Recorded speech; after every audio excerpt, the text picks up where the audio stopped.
नमस्कार, मी दीपाली. माझ्या चॅनलमध्ये तुमच्या सर्वांचं खूप खूप खूप मनापासून स्वागत. श्री स्वामी समर्थ. तर आजच्या भागामध्ये आपण बघणार आहोत आता की कोजागिरी पौर्णिमा येणार आहे आणि कोजागिरी पौर्णिमेच्या दिवशीच चंद्रग्रहण आलं आहे, जे आपल्या भारतातून सुद्धा दिसणार आहे.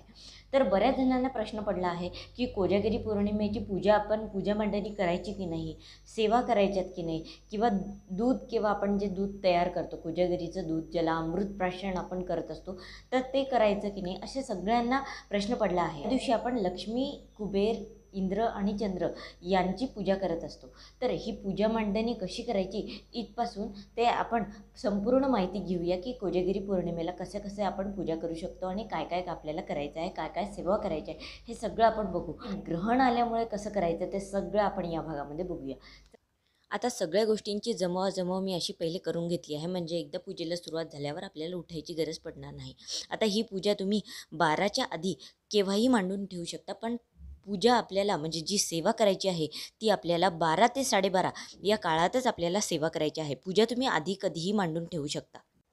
यावर्षी 28 ऑक्टोबर 2023 रोजी शनिवारी कोजागिरी पौर्णिमेच्या दिवशी खंडग्रास चंद्रग्रहण असून रात्री 1:05 ते 2:23 ग्रहणाचा पर्वकाळ आहे.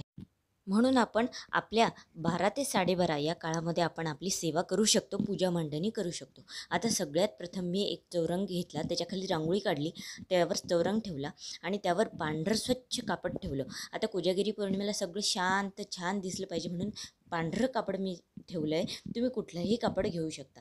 त्यानंतर प्रथम आपण अग्नी प्रज्वलित करतो म्हणून दिवे प्रज्वलित करून मी त्याला समयीची पूजा करून घेतली आहे या प्रकारे. आता चंद्रग्रहणाचे जे वेध आहेत ते दुपारी 3:10 लागणार आहेत आणि ते आपल्याला ग्रहण मोक्षापर्यंत पाळायचे आहेत. आणि म्हणूनच या काळामध्ये आपण पूजा मांडणी आणि सेवा करू शकतो. काय सेवा करायच्या मी तुम्हाला सांगतेच, पण आपल्याला यावेळी दूध आपल्याला जे आपण तयार करतो दरवर्षी ते न करता थोडासा दूध साखरेचा नैवेद्य आपल्याला ठेवायचा आहे आणि फक्त चमच्याभरच आपल्याला तो प्राशन करायचा आहे. आणि तुम्ही वेद जेव्हा लागतात म्हणजे दुपारी 3:10 तर त्याच्या आधी तुम्ही जे दूध आणता त्या दुधामध्ये तुम्ही तुळशीपत्र टाकून ठेवा. तुळशीपत्र आधीच तोडून ठेवायचे, ते टाकून ठेवायचे, म्हणजे त्या दुधाला दोष लागणार नाही. आणि ते दूध मग ग्रहण संपल्यावर तुम्ही ते तापवू शकता आणि सकाळी नैवेद्य दाखवून मग तुम्ही ते प्राशन करू शकता ग्रहण संपल्यानंतर. पण ग्रहणाचे वेध लागण्याच्या आधीच तुम्हाला ते दुधामध्ये जे तुळशीपत्र आहे ते टाकायचं आहे. आता आपण सगळ्यात प्रथम लक्ष्मीची सेवा करून घेऊया, म्हणजे लक्ष्मीची स्थापना करून घेऊया. विड्याच्या जोड पानावर एक सुपारी ठेवायची लक्ष्मीचं स्वरूप म्हणून. त्याचं पहिले आपल्याला अभिषेक करून घ्यायचा आहे. ओम श्री महालक्ष्मी नमः म्हणून किंवा लक्ष्मी गायत्री मंत्र म्हणून तुम्ही अभिषेक करून घेऊ शकता. स्वच्छ धुवून पुसून घ्यायचं आणि या पानावर जोड पानावर स्थापन करून घ्यायची. थोडेसे तांदूळ टाकून त्याला हळदी कुंकू आणि फूल वाहायचं. तसेच आपण कुबेराची स्थापना पण विड्याच्या जोड पानावर करायची आहे. थोडंसं तांदूळ सुपारीचे अभिषेक करून आपल्याला कुबेराचं प्रतीक, कुबेर देवतेचं प्रतीक म्हणून आपल्याला जोड पानावर ठेवायचं आहे. तुम्हाला दाखवतेच. आता कोजागिरी ही जी चंद्राची रात्र असते ती सर्वांना आनंद देणारी असते. अश्विन शुद्ध पौर्णिमा म्हणजे कोजागिरी पौर्णिमा अशा रात्री शरदाच्या चांदण्यामध्ये जे लोक आनंदात रमत खेळत जागरण करतात त्यांच्यावर देव प्रसन्न होतात असा समज आहे. हा उत्सव अश्विन शुद्ध पौर्णिमा या दिवशी ठीक रात्री 12 ते 12:39 या 39 मिनिटांमध्ये करायचा असतो. भगवान इंद्र, लक्ष्मी, चंद्र, कुबेर यांची वर्षातून सेवा करण्याची हीच एकमेव वेळ असते. शक्यतो हा उत्सव प्रत्येक सेवेकरांनी आपल्या घरीच करावा. आता लक्ष्मीचं प्रतीक म्हणून आणि कुबेर देवतांचं प्रतीक म्हणून आपण ह्या सुपाऱ्या मांडल्या आहेत, ह्याच सुपाऱ्या तुम्ही दिवाळीमध्ये वापरू शकता. ह्याच वापरायच्या आहे आपल्याला. फक्त लक्षात ठेवायचं की कुठली लक्ष्मीची सुपारी आहे आणि कुठली कुबेर देवतेची सुपारी आहे. ह्याच सुपाऱ्या तुम्हाला दिवाळीमध्ये आणि पुढच्या कोजागिरीमध्ये सुद्धा आपल्याला ह्याच सुपाऱ्या वापरायच्या आहेत. म्हणून व्यवस्थित एका कागदामध्ये पुडीमध्ये आठवण राहील अशा ठेवून द्यायच्या आहे, कारण त्या सिद्ध होत जातात तेवढ्याच. आता आपण इंद्रदेवतेचं प्रतीक म्हणून खाली मी तांदळाचं गंज केलं आहे एका प्लेटमध्ये आणि त्यामध्ये एक कलश ठेवला. कलशामध्ये पाणी आहे. त्यामध्ये आपल्याला हळदी कुंकू व्हायचं आहे आणि इंद्रदेवतेचं प्रतीक म्हणून आपल्याला त्याच्यामध्ये आंब्याचा एक डगळा ठेवायचा आहे. त्याच्यावर 5 कुंकवाची आणि हळदीची बोटे खालून वरती अशी आपल्याला ओढून घ्यायची आहे आणि कलशाचं पूजन करून त्यामध्ये इंद्राचं प्रतीक म्हणून आपल्याला आंब्याचा डगळा ठेवायचा आहे.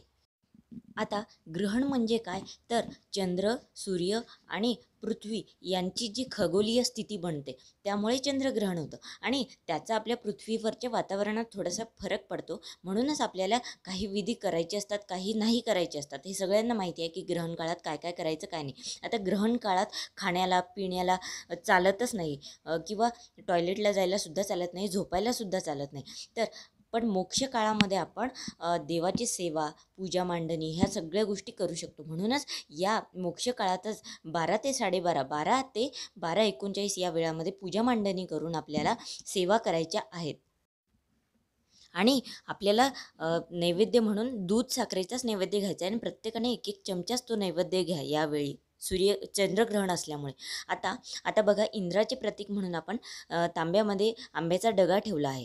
आता चंद्राचे प्रतीक म्हणून आपल्याला छानपैकी मस्त पांढरा शुभ्र तांदूळाने चंद्राचा गोल करा किंवा चंदन असतं तुमच्याकडे, चंदनाचं लाकूड असेल तर परिसावर ते उघळून त्याचा चंद्र करा. माझ्याकडे चंदन पावडर होती म्हणून मी चंदन पावडर ओली करून चंद्राचं प्रतीक बनवलं आहे.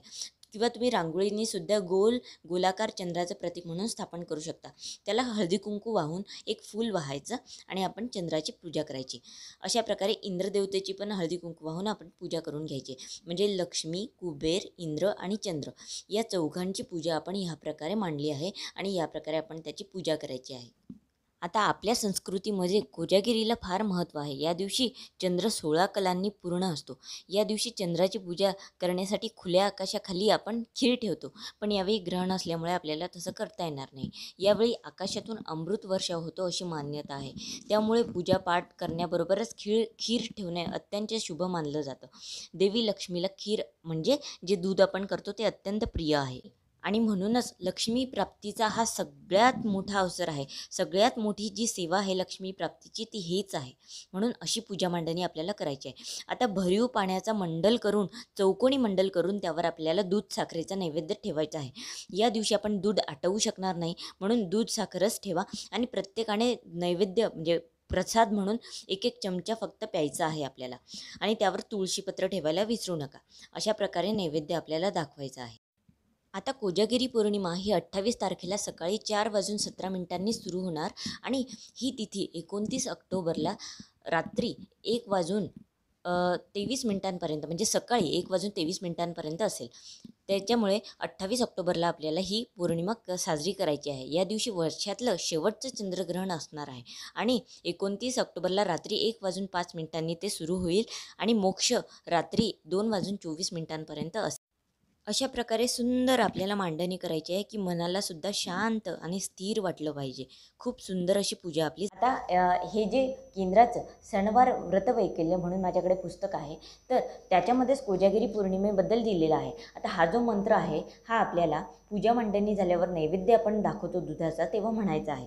ऋणरोगाधी दारिद्र्यम अपमृत्युभय शोक मनस्ताप नाशयंतु मम सर्वदा. हा मंत्र मी तुम्हाला डिस्क्रिप्शन बॉक्समध्ये सुद्धा देते.